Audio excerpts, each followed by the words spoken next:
It can be argued that narrative is linear, because until someone changes the space-time continuum, players will always experience a linear story. In this 2017 DD session, game designer Amy Clausen explains why it's essential for developers to unravel a game's car loop and ensure each player's path creates a compelling story. No matter how non-linear the narrative, it was an insightful talk that's definitely still worth watching.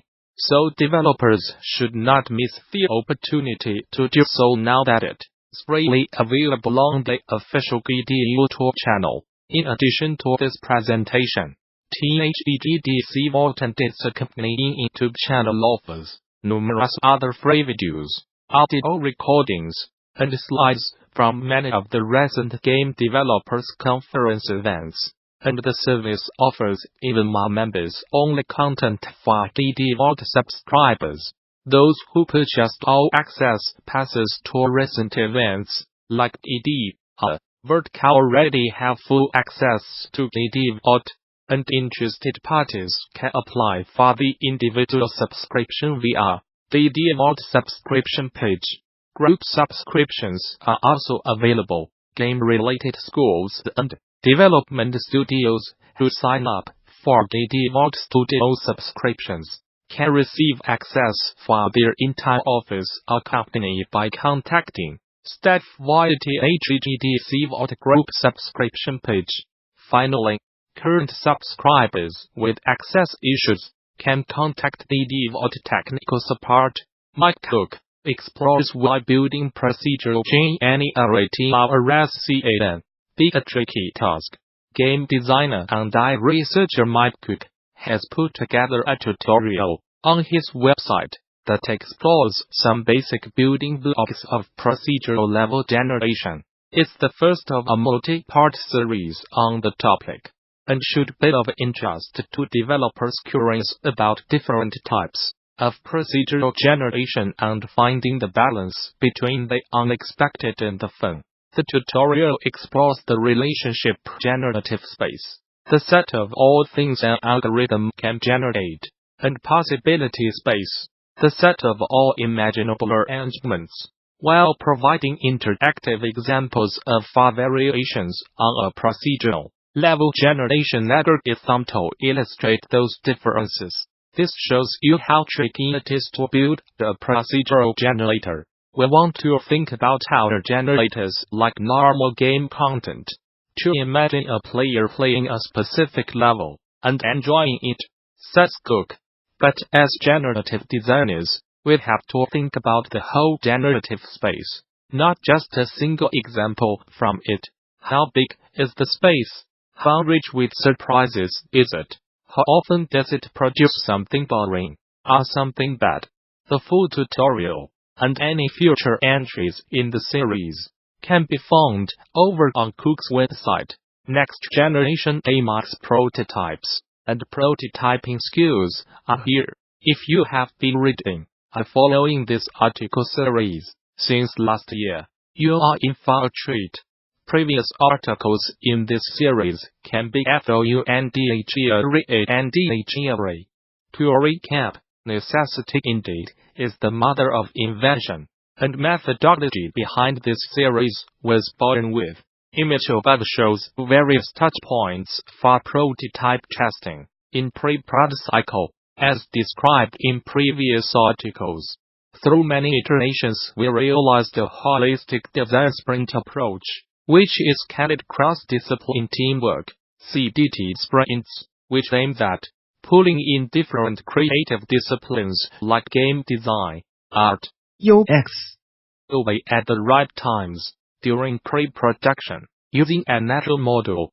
This creates opportune overlaps during a feature's pre-production cycle, thereby building to an opportunity to rapid prototype near product-like experience. CDT sprint planning to show all disciplines pouring into prototyping window.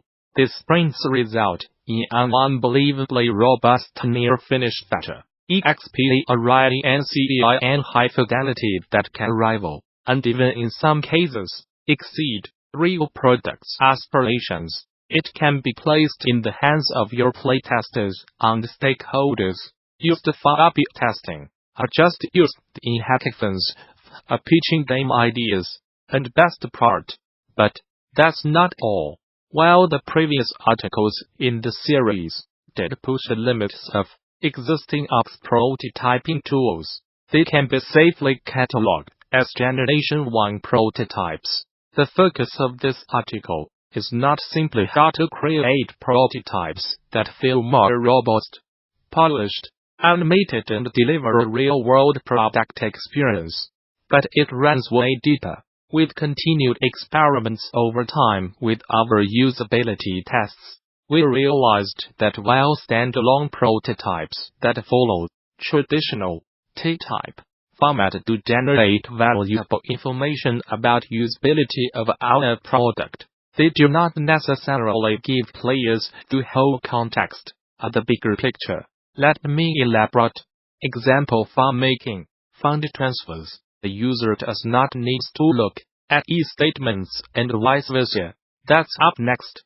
This article looked at simulating a macro session of car loop of a casual match 3 game, which could then be placed in the hands of actual playtesters to A/B test different input mechanism and boost the deploying mechanics. This time, we have upped the ante and will look at simulating a macro session of car loop experience of a mid-car game. Think Boom Beach, Clash of Clans, Rival Kingdoms, Summon as well as archetypes. Mid-car games have way more complexity compared to casual games in terms of player inputs needed, decision-making and loop management. In the demo prototype, we will focus on not only rapid prototyping the car mechanics, gameplay loop as shown below, but also how they interact with each other, allowing a Type 8 interaction as described above. Above is a hypothetical car loop of a strategy mid-car game similar to Doom Beach and Rival Kingdoms. As per the car loop diagram, we will simulate macro sessions of the following aspects of a mid-car game. Important: please put while you are HADPHONESON for full context. Screen capture version. Screen capture version. A holistic design sprint that allows collaboration, creation and validation of ideas with other creative teams such as product, gamer design, art, UE makeups, MORE and NCLUSIVEOF other disciplines rather than exclusive. In my experience, having tested both high and low fidelity prototypes with users and stakeholders alike, a lot of us may have also observed the engagement and immersion level of users going higher as the fidelity of prototypes go up, which is not at all a surprising insight. This difference can often be gauged by studying the contrast in level of interest. The questions users ask and their curiosity levels when testing prototypes of varied fidelities. If you have not paid attention to it, this might be a good exercise for next time when you conduct user tests. As an example for most people testers, the image below, on the right, may create more immersion in terms of piquing players' curiosity and intrigue, which can then affect the quality of feedback and opinions people may have or want to share. Image source: DeviantArt Marvel Spider-Man PS4. Note: this is not to say low fidelity prototypes are not useful. It is quite powerful. A full life cycle, in my process, calls for both low and high fidelity prototypes testing. However, here, the difference between choosing when to test low fidelity or high fidelity prototypes comes down to variables like scope of what you are testing, complexity of design and the stage at which your pre-production process is. You might have some questions on the nature of these prototypes and their scope. Car loops of majority of mobile games today follow an approach where automation plays a big role. That is the burden on the player in terms of macro-managing area. Interaction is not a necessity. Many games also shift the tactical decision-making in terms of troop training and boost equipping to base building rather than combat loot, thereby keeping player interactions minimal, resulting in sessions ranging from 2 to 5 minutes, with the least effort from the player for a full loop to be executed. There are always exceptions to the rule like FPS and hack/RPGs, for which dev prototypes will definitely do more justice. You should test and measure your dev prototypes as much as possible.